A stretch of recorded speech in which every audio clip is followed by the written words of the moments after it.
Hi everyone, welcome back. In this lecture, we will continue from where we left off in the last video, that is data. We will talk about more of some important kinds of data. We will talk about data quality and we will talk about proximity measures on how to compute distances or similarity between data points or data objects. Let's get started. The book we are referring to is Introduction to Data Mining, second edition, and these slides are sourced from this book, and you can visit the website of this book where all these slides are given. Continuing from our previous data about different kinds of data, we have ordered data where ordering of the data items or points is important. Consider the genome sequence data. So every particular letter in this genome sequence holds a specific importance. So if this G becomes a C, then it can cause anomaly in your system, or it can be a it will be considered as a completely different sequence which will alter the properties of the organism that whose genome sequence we are talking about. Then spatio-temporal data is also in the ordered form where the location, region and the time to measure uh, the spatial temporal data like temperatures of land or oceans are highly dependent on the space and the time, the region and the time. Another important data which needs to follow ordering is your transaction data. Just so considering Walmart transactions, so if customer 1 orders or buys, let's say, milk, and he buys bread and he buys butter, so this entire thing is one transaction. And customer 2 suppose buys, let's say, toiletries, and let's say he buys towels, and probably he buys a face wash. So this is another transaction.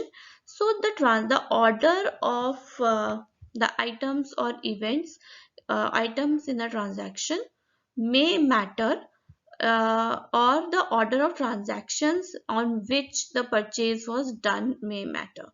And if we are talking about events, for example, in operating system, one event may need to be preceded by another event, or in computer networks you might need to perform an operation which needs to be followed by another operation. So there, in this case, the sequence matters.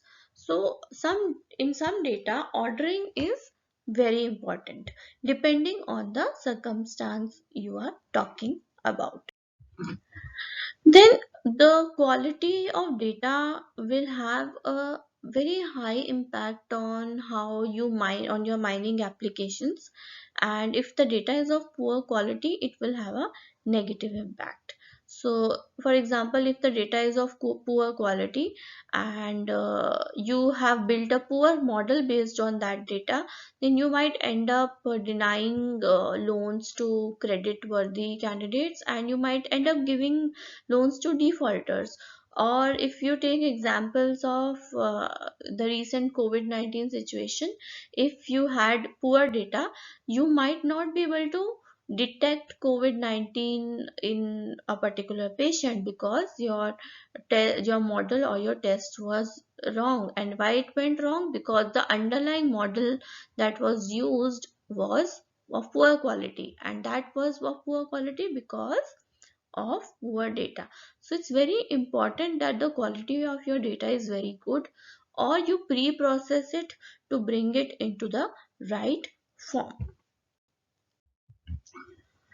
What is noise? So if you talk about records, some extra records inserted in your set of data is noise in terms of records. And if you're talking about attributes, your modification of original values may mm, be a noise. For example, suppose somebody, if you're talking about age, and instead of age as 15 you write it as 50, then this becomes a noise. Or there is a record for person X and you insert another record of the person X, and it contains the same value or maybe different values. Some extra record has been inserted which was not intended. Now, what are outliers? Outliers are data objects and characteristics that which are considerably different from the rest of the data. So let's assume that these are your data points, and if these are your data points, then outlier may be lying somewhere here. Why? Because from rest of the data points, its properties are different. So outliers and noise are different things. So noise is something that was not intended. It got recorded because there was some error while recording your data set. There, either you accidentally made a change or due to some problems in data collection process, the noise was introduced. But outliers are some special data records that have some different features from the rest of your data, and they actually exist. They are not here because there was some error while recording the data.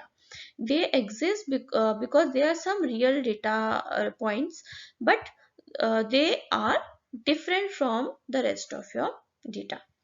The problem with both outliers and noise is that both of them interfere with your data analysis because they tend to, change a lot of information, some important information about the data, which we will see further. For example, if I'm computing the mean age, and mean age is centered around, let's say, 25 for this set of data items, but one person's age is 50. So if this is an outlier, it will change the mean age for all your for your entire data set. So what idea does it give to a person who is only looking at mean of mean age of 25 for, let's say, 6 observations plus 50 for the 7th observation. So instead of mean age as 25 itself, you are getting a higher number. So it changes the overall picture of your data if you are not looking at data points individually, rather using some aggregation methods to understand that data. Sometimes outliers are goals of data analysis. Sometimes you would want to actually see what kind of outliers are there. For example, consider this data set.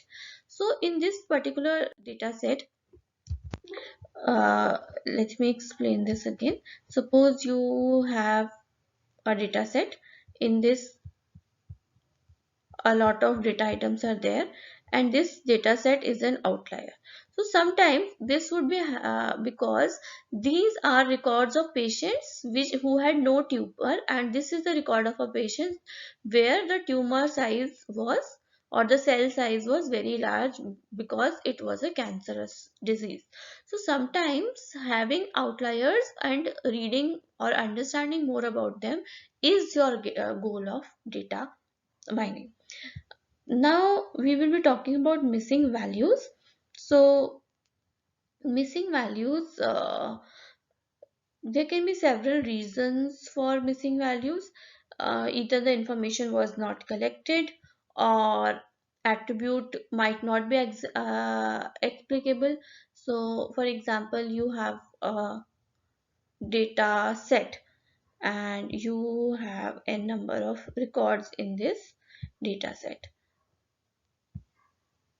Let's assume that there are some records, and these are the attributes. Let's say this is your SSN, and let's say here you have name, and let's say you have here age,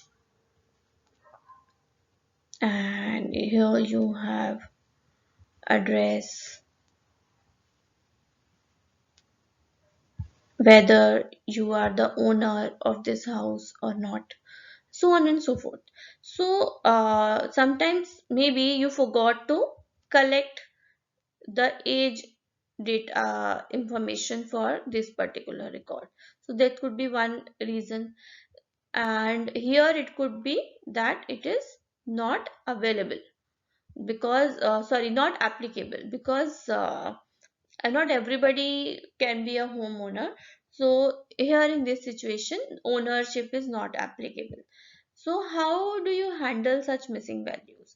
Either you eliminate the records which have missing values, or you eliminate the attributes which have missing values, but it might impact the quality of your data mining task.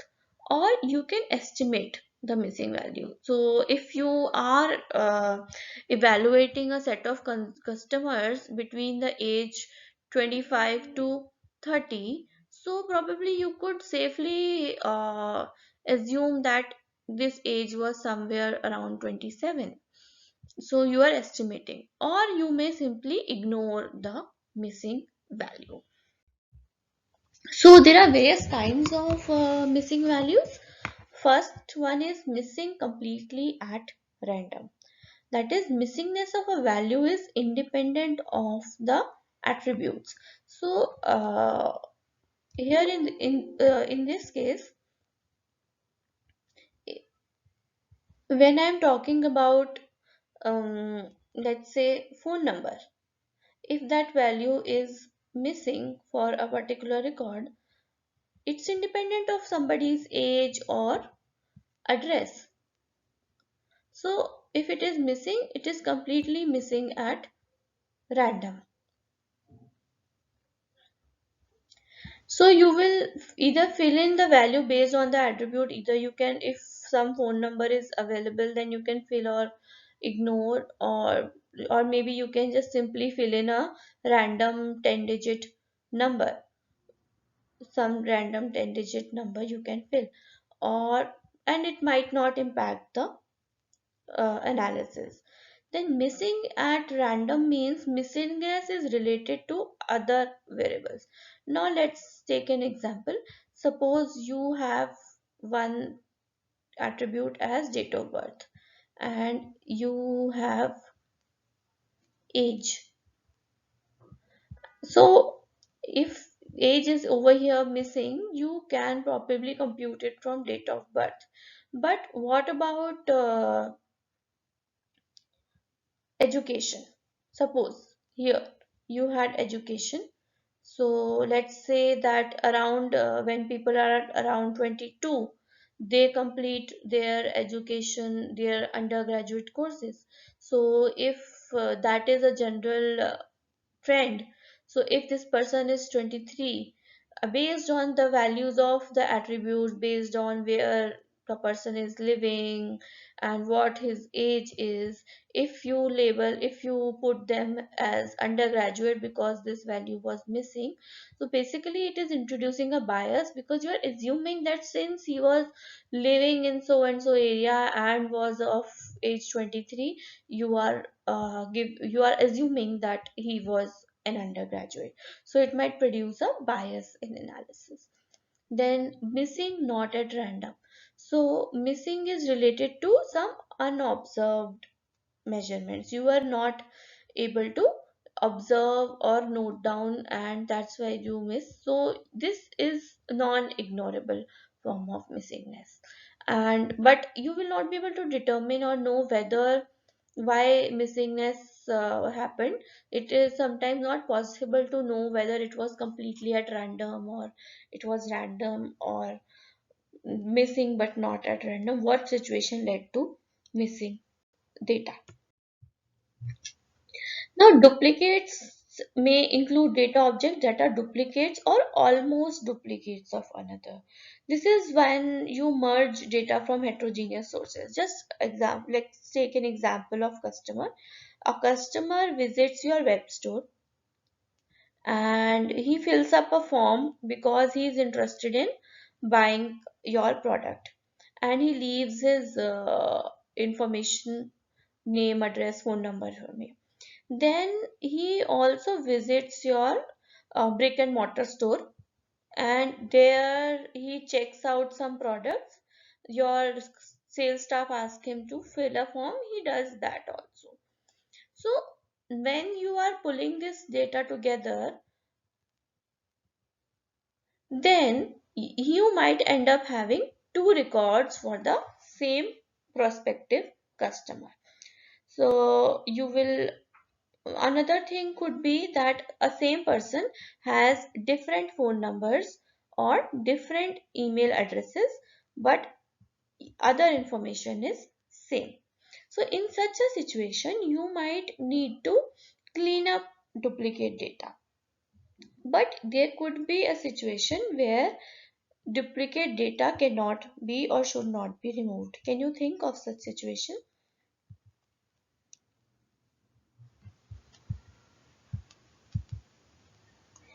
What happens here is, suppose I am taking spatiotemporal data, and for a particular latitude and for a particular longitude for a particular month, I am recording temperature. So let's say, so basically latitude and longitude will remain the same. And let's say we are recording temperature for month of August. So it is generally seen that around a month the temperature tends, in a particular month temperature tends to remain the same, or maybe vary by plus minus 1 degrees. So in that case you might have temperature which is exactly the same as the previous day. So here you have duplicate records but for different days. So in this case you will not be removing the data, because this data is important for you to understand how temperature is varying or not varying across the time period.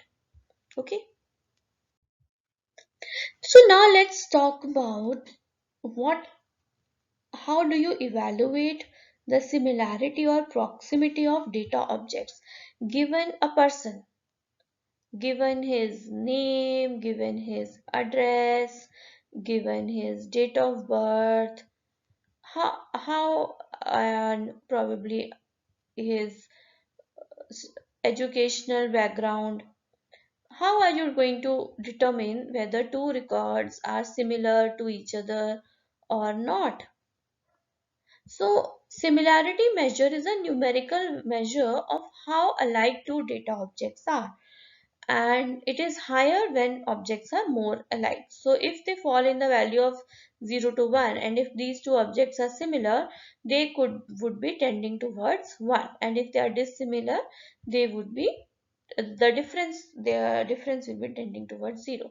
So you have to understand that first you have to map these things in some numerical values and then compute the distances or similarity or proximity measures. While dissimilarity means that how different two objects are, and it is lower when objects are more alike. So if objects are not dissimilar, dissimilarity will tend towards 0, and if they are more dissimilar, then it will tend towards 1, or some upper limit which may vary. So proximity refers to similarity or dissimilarity. So if two things are similar, then they will be not dissimilar. If two things are not similar, then they will be dissimilar.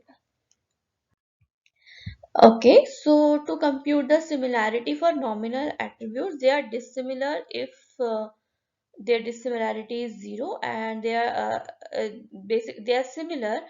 Two objects are same if their dissimilarity is 0. If their dissimilarity is 1, then they are not dissimilar.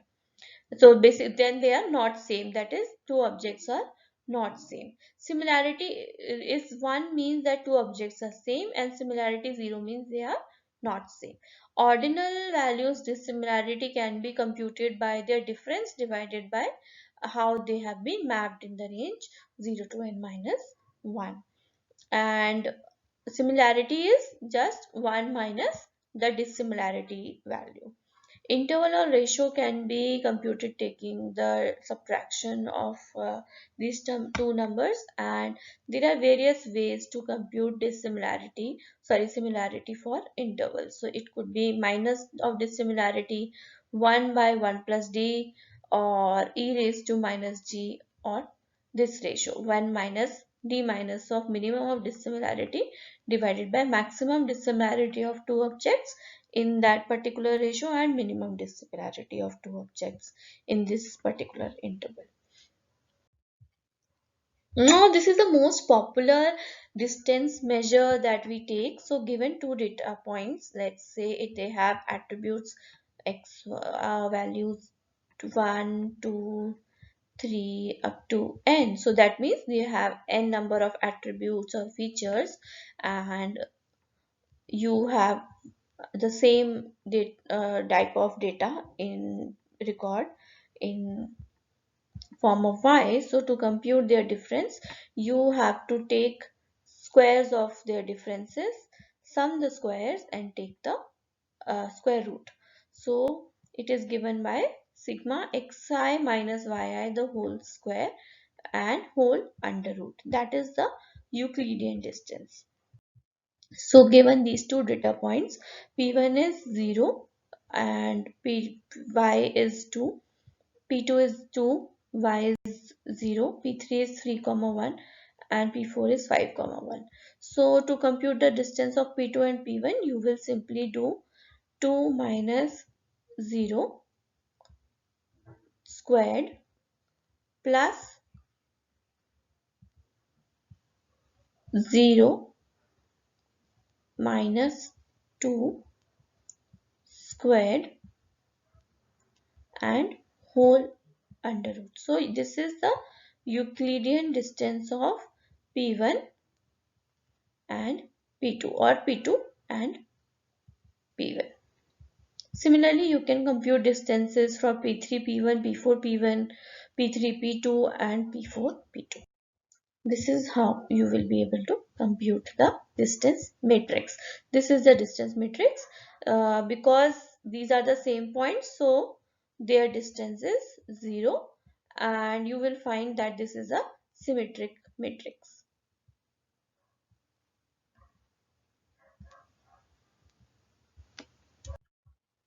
Minkowski distance is a generalization of Euclidean, where instead of 2 here, now you will have r, where r is the parameter, n is your number of dimensions, and k is the kth attribute of records x and y. And when this r is 1, then you have a Manhattan distance, or also known as city block distance, or L1 norm, or taxi cab distance. The most common example for this is Hamming code between two binary vectors. R2 is Euclidean and R infinity is supremum. So either you take the maximum norm or infinite norm of these distances. So the whatever the maximum is for the component vectors, that is the supremum distance. So R and N are not to be confused. N is defined for is the number of dimensions, and all the distances are defined for all the dimensions. Minkowski difference for Manhattan, Euclidean and supremum is given. So this is Manhattan, this is Euclidean, and L infinity or supremum is given here. Then Mahalanobis difference is given by x minus y transpose covariance, where sigma is the inverse of covariance matrix multiplied by x minus y. So you will need to first compute the covariance matrix given 2 points, 3 points A, B and C. Compute their covariance matrix. Substitute the results to compute this difference. Now to talk about the properties of distance, like distance have well-known properties such as Euclidean distance. So if distance is greater than equal to 0 and dxy is equal to 0 only if x is equal to y. So distance can be either greater than 0 or it can be equal to 0. It can never be negative. So if it is equal to 0, then you are saying that the two objects are similar. And dxy will always be equal to dyx, so distances are symmetric. And the triangle inequality also holds that sum of two sides will be greater than the third side. So distance between two points x and z will always be less than equal to distances of two other points. The dxy is the distance dissimilarity between points, data objects x and y. A distance that satisfies all these properties is known as a metric. So Euclidean distance is a metric.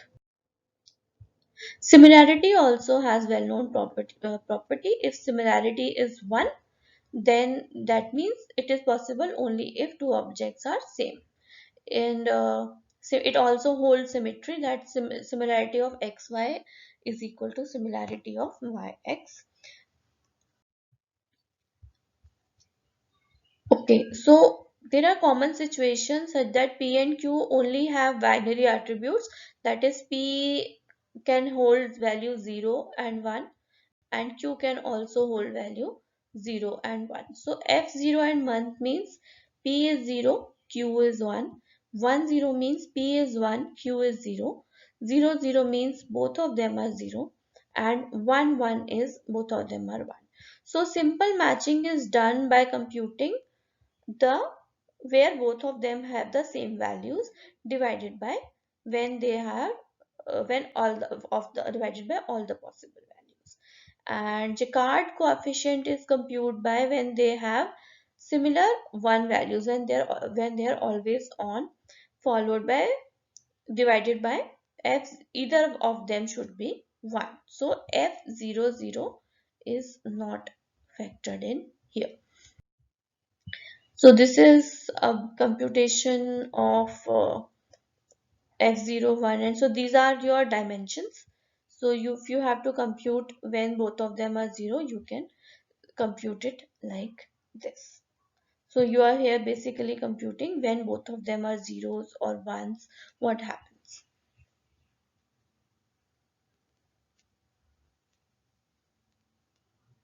So if you will see carefully over here, in none of the cases, none of the dimensions, both x or y dimension was 1, so this becomes 0. But 0 zeros, there were so many cases. I think 1 case, 2 case, 3 case. Okay, 1, 2, 3, 4, 5, 6 and 7. So 7 cases. And for f0 and 1, when x was 0 and y was 1, when x was 0 and y was 1 is this case and this case. So they got a value 2. So you can make a computation of SMC and Jaccard in this way. Cosine similarity is another similarity that is most frequently used in document vectors. What happens is that in documents the terms are projected as vectors.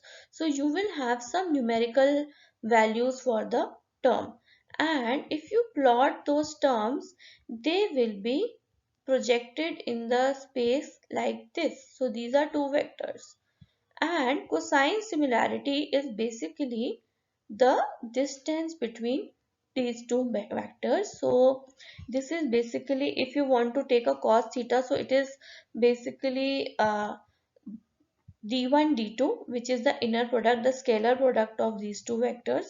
So if there is a term which is d1 here, and there is a term which is d2 here, and you want to compute their distance, you will first convert them into vectors, and then you will find their projection, the difference cos theta in this. So cos theta is the difference cos of this. So this is, as you know, popular from vector mathematics, that this is d1 d2 divided by norm of d1 d2, where norm of d is the length of vector given by the, suppose you had two attributes in point x. So norm of x would be given by this. So let's see how the cosine similarity for two documents is given. Two terms is given, two terms d1 and d2 is given. So if this is the vector for 1 d1, and this is the vector for d2. So these are the two document vectors that you have computed.